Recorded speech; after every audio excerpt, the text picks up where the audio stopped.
In this video, we're going to cover how you can move the due date of a large number of tasks simply by changing the date of the stage or milestone to which those tasks are assigned.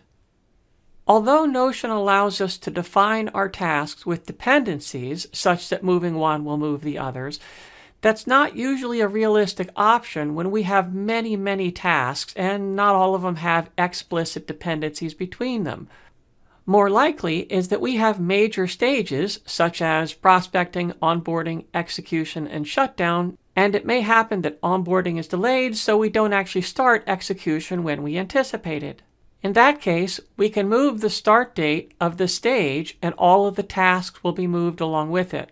So, for example, I'll shift the date of the execution stage forward by 1 week, and we notice right away that there's some automation pending in the background.